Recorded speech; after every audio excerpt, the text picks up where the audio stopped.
Ow. Alright guys, for today's video, it's purge valve.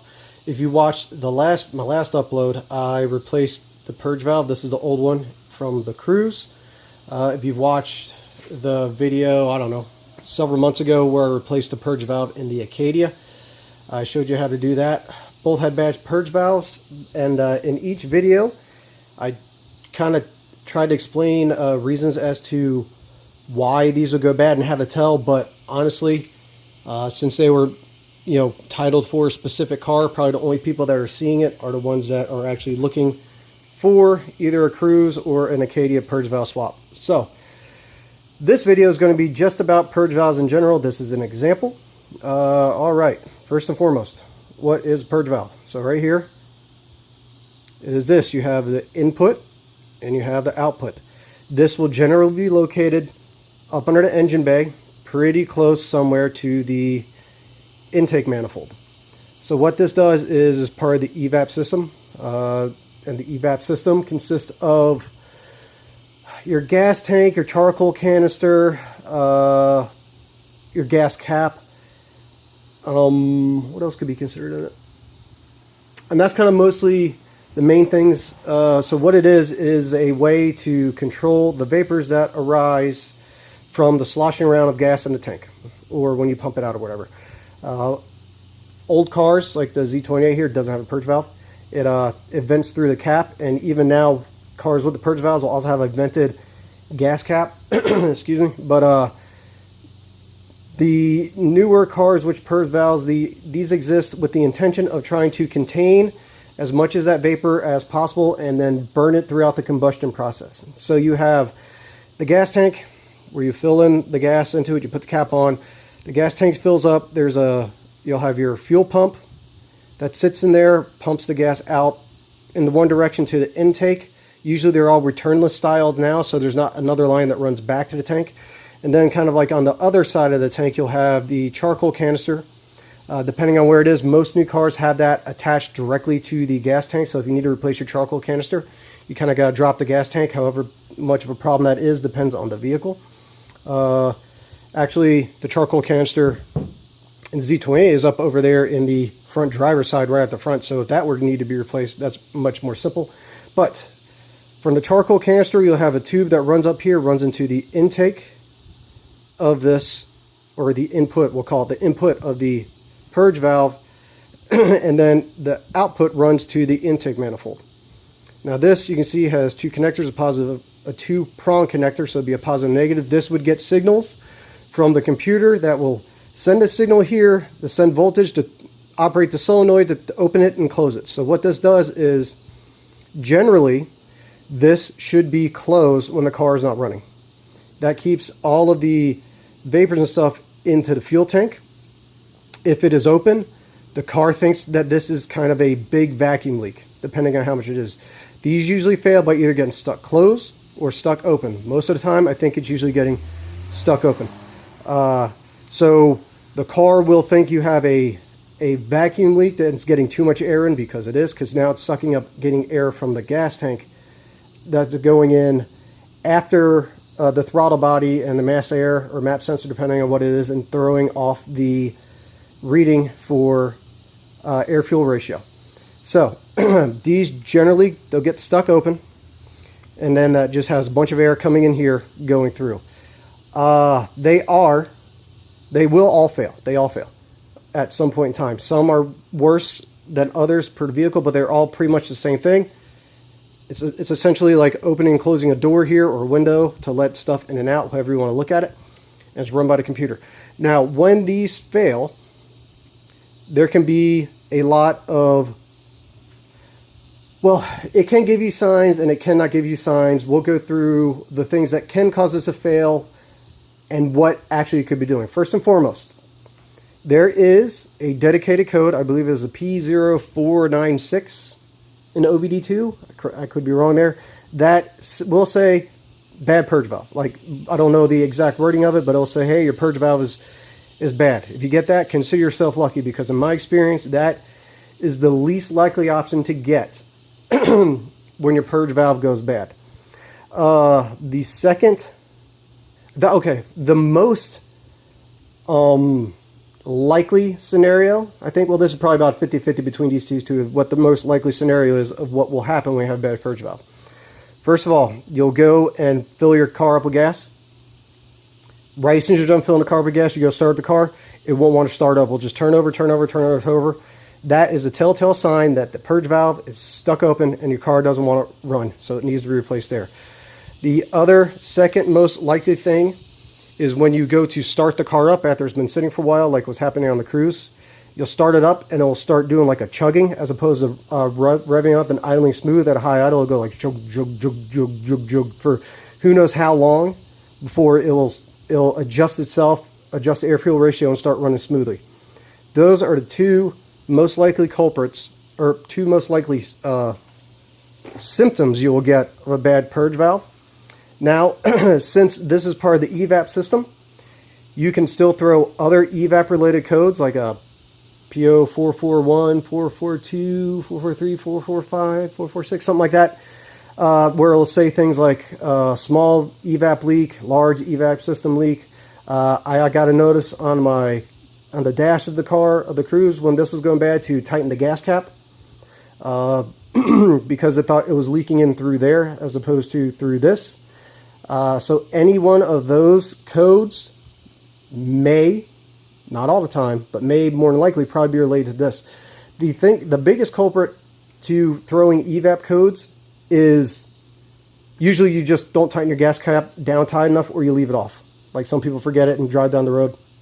So the gas tank is sucking in air and it thinks that it's leaking. That's usually the biggest culprit. The second biggest culprit of an evap related issue will be the purge valve. So it will throw any randomness of evap codes if this is in fact the issue.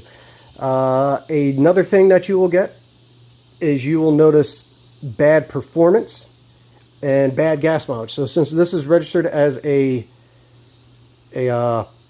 vacuum leak, the computer reads the engine, reads it as the engine is getting in too much air. To counteract the too much air going in, it will compensate by dumping in extra fuel. Even though you're not getting in too much air, you now are dumping in extra fuels to where your car will be running too rich, and you will be burning through fuel much faster than you should be. So if you notice really bad gas mileage or really bad performance, it's sluggish, it's taken off or whatever, that will be another sign of this. Those will be the main things. Now, these can and sometimes do tend to make noise as they're working. There'll be a ticking sound, be like that, of it opening and closing, opening, closing, opening, closing to pump air through as a car runs. If you rev up, you'll hear it increase the speed and all that. That does not necessarily mean that you have a bad purge valve. It can mean you have a bad purge valve, but that could just be the operation of whichever version you have. Okay? Now, actually, if it comes time to replace this, it's really easy. Depending on how it's attached, you disconnect the input, you disconnect the output, whether it be a slide-on lock like this, and there's another hose that goes someplace, or a hose that comes that's hard attached to this that goes to the intake. You disconnect that, you take it off. You can test this.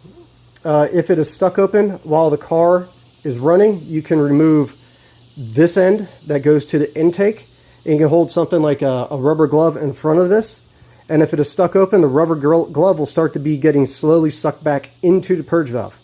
And what that is doing is that is taking the fuel pump, is sucking the fuel out of the gas tank, putting a low pressure in the gas tank to pump that out, and now the low pressure is being compensated from the higher pressure up here in the intake and is being pulled through this way.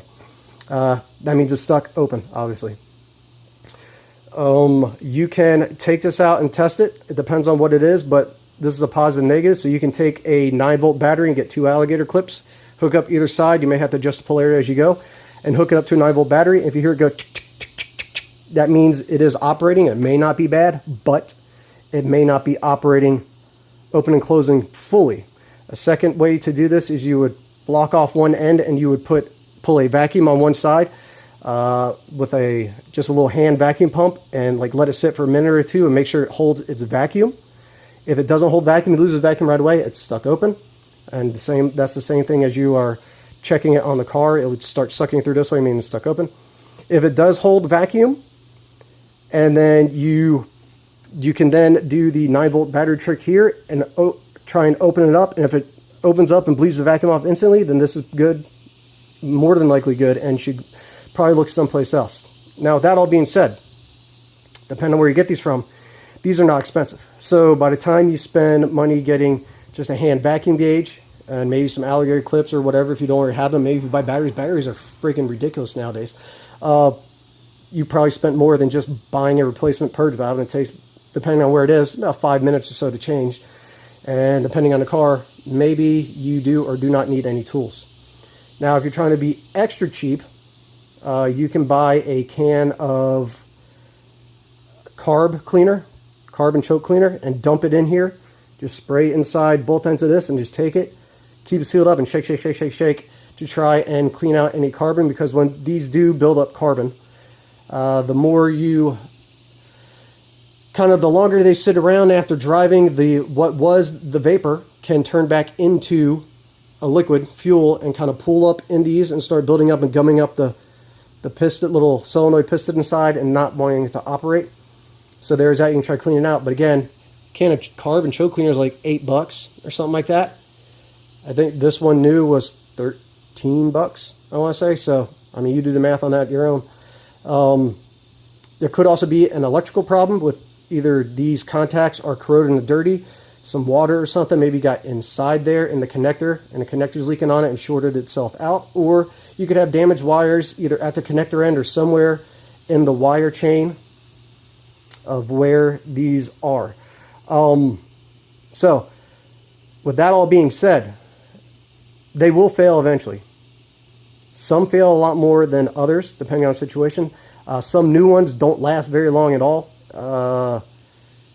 It just comes down to the quality of them. I am convinced that they are all pretty much the exact same thing. If it looks like this, then it's pretty much the same one. It's just whether or not how it attaches. I'm pretty sure everything else in here is the same. It was a 2-connector purge valve. With that all being said, those would be the symptoms and the remedies you can take to try and switch this out. It isn't a lot of work, depending on your car. Whatever your car is, just check the specific location and all that, and make sure you get the one that is actually recommended for your car. And other than that, yeah, I mean, it's pretty easy. If you want to see how to do it in a Cruise, watch my last video. If you want to see how to do it in an Acadia, which is also the same as a Buick Enclave, a Saturn Outlook, and a Chevy Traverse, right? You can watch that video. Those are specific to those two models, but other than that, the process is all pretty much the same. This is all part of the same system. It's kind of a universally adopted sort of system layout for vehicles. And yeah, that's it. So instead of spending hundreds of dollars to go get this diagnosed at a dealership or whatever, and then they tell you it's going to be $500 to replace this, and they do it in 5 minutes and pocket all that money, do it yourself. That's the whole point of this channel. Do everything yourself as much as you can. Save yourself some dough. So, all right, guys. That's all I got for today. Like, comment, subscribe, and all that stuff, and I will see you next time.